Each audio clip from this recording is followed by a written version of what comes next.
নতুন বছরের শুভেচ্ছা ও প্রণাম জানিয়ে আজকের পর্বটি শুরু করছি। আজকের এই পর্বটিতে আমরা বৃষ রাশি ও বৃষ লগ্নের জাতক জাতিকাদের 2026 সালের জানুয়ারি মাসটি কেমন অতিবাহিত হবে সেই সম্পর্কে বিস্তারিত আলোচনা করতে চলেছি। আলোচনা শুরু করার আগে আপনাদের কাছে অনুরোধ করব, আপনারা পুরো ভিডিওটি দেখবেন। আর আমাদের চ্যানেলের কন্টেন্ট যদি আপনাদের ভালো লাগে তাহলে অবশ্যই চ্যানেলটিকে লাইক করবেন, শেয়ার করবেন, সাবস্ক্রাইব করে আমাদের চ্যানেলটির পাশে থাকবেন। কালপুরুষের রাশিচক্রের দ্বিতীয় রাশি হল বৃষ রাশি। বৃষ রাশির অধিপতি হল শুক্রদেব। এখন আপনারা যে অ্যাস্ট্রোলজিক্যাল চার্টটি দেখছেন সেটি বৃষ রাশি ও বৃষ লগ্নের জাতক জাতিকাদের সাপেক্ষে আগামী জানুয়ারি মাসের গ্রহের অবস্থান। আপনাদের রাশির সাপেক্ষে দ্বিতীয়ভাবে বৃহস্পতি, চতুর্থভাবে কেতু, দশমভাবে রাহু এবং একাদশভাবে শনি অবস্থান করবেন পুরো জানুয়ারি মাস জুড়েই। আপনাদের রাশির সাপেক্ষে অষ্টমভাবে মঙ্গল, রবি, শুক্র ও বুধ একত্রে গোচর করবেন এবং দশমপতি ও অষ্টমপতির একটি ক্ষেত্র বিনিময় যোগ এই সময় গঠিত হবে। 12ই জানুয়ারি থেকে শুক্র, 13ই জানুয়ারি থেকে রবি, 14ই জানুয়ারি থেকে মঙ্গল উচ্চস্থ হয়ে মকর রাশিতে এবং 17ই জানুয়ারি থেকে বুধ মকর রাশিতে গোচর করতে শুরু করবেন। আসুন এবার আমরা দেখে নিই 2026 সালের প্রথম মাস জানুয়ারি মাসটি বৃষ রাশি ও বৃষ লগ্নের জাতক জাতিকাদের কেমন কাটতে চলেছে। কর্মের দিক থেকে 2026 সালের প্রথম মাস জানুয়ারি মাসটি আপনাদের খুব ভালো হতে চলেছে।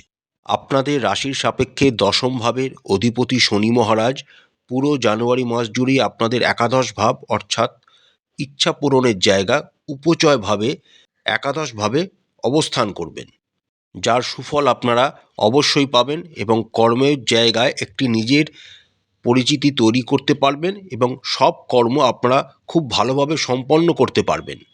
দশমভাবে রাহু মহারাজের উপস্থিতিও আপনাদের ভালো ফল প্রদান করবে।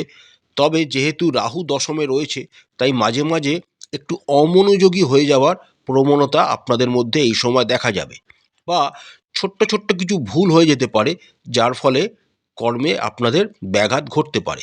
সেই দিকটা যদি আপনারা মনোযোগ সহকারে সঠিকভাবে করতে পারেন তাহলে আপনাদের কর্মের জায়গা কিন্তু খুবই ভালো হওয়ার সম্ভাবনা দেখা যাচ্ছে। একাদশভাবে শনি অবস্থান করছেন এবং তার তৃতীয় দৃষ্টি যেহেতু আপনাদের রাশি ও লগ্নেতে পড়ছে এবং আপনাদের লগ্ন তার দ্বারা প্রভাবিত হচ্ছে, তাই এই সময় আপনারা একটু আলস্যতা বা অলস্য ভাব কিন্তু আপনাদের মধ্যে চলে আসতে পারে। সেটাকে ত্যাগ করবেন, তাহলে আরও ভালো উপকার আপনারা পাবেন। তবে যে সমস্ত বৃষ রাশি ও বৃষ লগ্নের জাতক জাতিকারা ব্যবসার সাথে যুক্ত রয়েছেন তাদের কিন্তু খুব সাবধানে পা ফেলতে হবে। আপনাদের রাশির সাপেক্ষে সপ্তম ভাবের অধিপতি মঙ্গল মাসের শুরুতেই আপনাদের অষ্টমভাবে অবস্থান করবেন, যার ফলে খুব সাবধানতার সাথে আপনাদের ব্যবসাকে এগিয়ে নিয়ে যেতে হবে। কোনো হিডেন এনিমি আপনাদের ব্যবসাকে ক্ষতি করার এই সময় চেষ্টা করতে পারে, সেই দিকটায় আপনাদের সজাগ থাকতে হবে। প্রচুর পরিশ্রম করার পরই আপনারা মুনাফা অর্জন করতে পারবেন, এমনই জানুয়ারি মাসের প্রথম অর্ধে আপনাদের জন্য হতে চলেছে। জানুয়ারি মাসের দ্বিতীয়ার্ধে যখন সপ্তম ভাবের অধিপতি মঙ্গল আপনাদের নবম ভাবে উচ্চস্থ অবস্থায় গোচর করে যাবেন তখন আপনারা কিছুটা ভালো ফল আশা করতে পারেন, কিন্তু খুব বেশি ভালো ফল আপনারা আশা না করাই ভালো। কারণ মঙ্গল এই সময় উচ্চস্থ হলেও তিনি রবির দ্বারা অস্ত বা কম্বাস্ট পজিশনে গোচর করবেন পুরো জানুয়ারি মাস জুড়েই।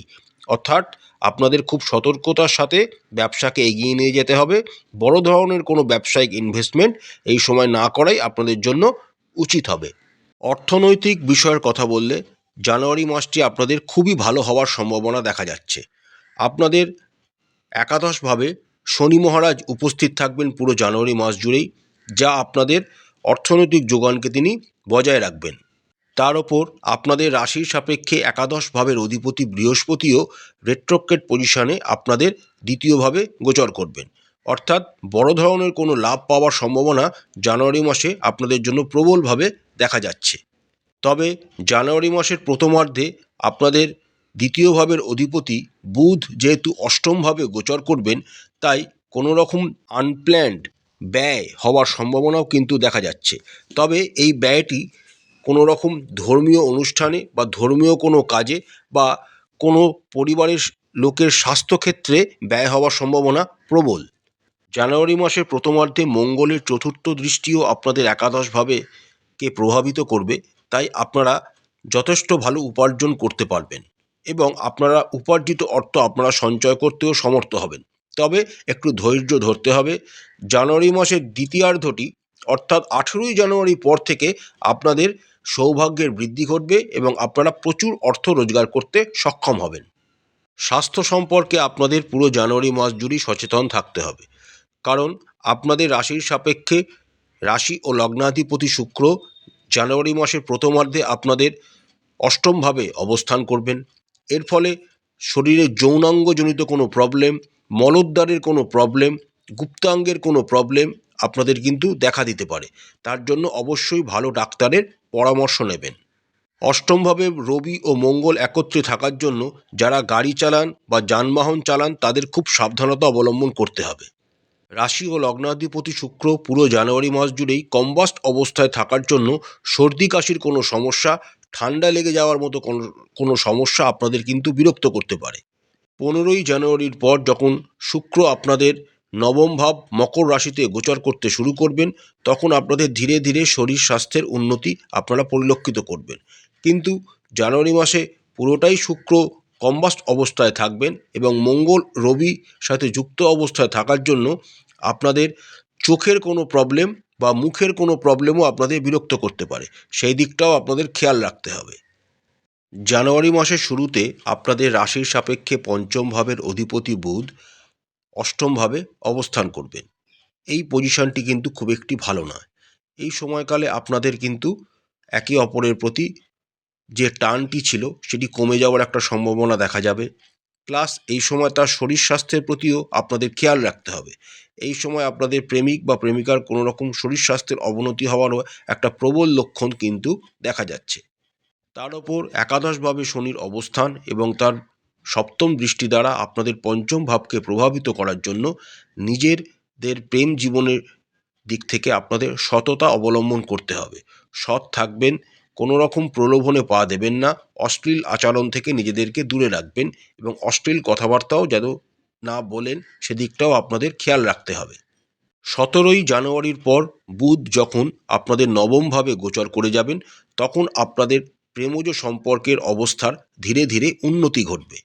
যারা অবিবাহিত রয়েছেন তারা বিয়ের চেষ্টা করতে পারেন। আপনারা এই সময় যারা প্রেমের সম্পর্কে রয়েছেন তারা প্রেমের সম্পর্ককে বিবাহে রূপান্তরিত করার চেষ্টা করতে পারেন, সময়টা অনুকূল। যে সমস্ত বৃষ রাশি ও বৃষ লগ্নের জাতক জাতিকারা বিবাহিত তাদের কিন্তু আগামী জানুয়ারি মাসের শুরুটা খুব একটা ভালো হবে না। সপ্তম ভাবের অধিপতি অষ্টমভাবে কম্বাস্ট পজিশনে মঙ্গল অবস্থান করবেন, অর্থাৎ আপনাদের মধ্যে মনোমালিন্য খিটিমিটি লেগেই থাকবে। প্লাস আপনাদের জীবনসঙ্গীর শরীর স্বাস্থ্যের প্রতিও আপনাদের এই সময় যথেষ্ট মনোযোগ দিতে হবে। তার সাথে অষ্টম ভাবের অধিপতি বৃহস্পতির সপ্তম দৃষ্টিও আপনাদের সপ্তম ভাবের অধিপতি মঙ্গলের ওপর থাকবে, তাই খুব সাবধানে চলাফেরা করতে হবে এবং খুব সাবধানে একে অপরের যত্নবান হতে হবে। শরীর স্বাস্থ্যের প্রতি বিশেষ নজর দিতে হবে। 15ই জানুয়ারির পর মঙ্গল যখন আপনাদের নবমভাবে গোচর করে যাবেন এবং এক্সল্টেড অবস্থায় মকর রাশিতে গোচর করতে শুরু করবেন, তখন থেকে ধীরে ধীরে আপনাদের দাম্পত্য জীবন আবার অনুকূল অবস্থায় ফিরতে শুরু করবে। তবে জানুয়ারি মাসের প্রথমার্ধে আপনাদের শ্বশুরবাড়ির তরফ থেকে একটা ঝামেলা ঝঞ্ঝাট হওয়ার সম্ভাবনা কিন্তু দেখা যাচ্ছে। সতর্ক থাকবেন, সাবধান থাকবেন। নবমভাবে মঙ্গল উচ্চস্থ অবস্থায় গোচর করে যাওয়ার পর আপনাদের দাম্পত্য জীবনে অনুকূলতা ফিরে আসবে, কিন্তু তা সত্ত্বেও মঙ্গল যেহেতু কম্বাস্ট পজিশনে থাকবেন, তাই এই সময় একে অপরের প্রতি কোনো রকম মাথা গরম করবেন না, জেদবশত বা হঠকারী সিদ্ধান্ত একদম গ্রহণ করবেন না, সেই দিকটা আপনাদের খেয়াল রাখতে হবে। পরিবারের তরফেও আপনাদের যথেষ্ট যত্নবান হতে হবে। পুরো জানুয়ারি মাস জুড়েই আপনাদের চতুর্থভাবে কেতু অবস্থান করবেন। চতুর্থভাবে কেতু জ্যোতিষশাস্ত্র মতে খুব একটা ভালো ফলাফল প্রদান করে না।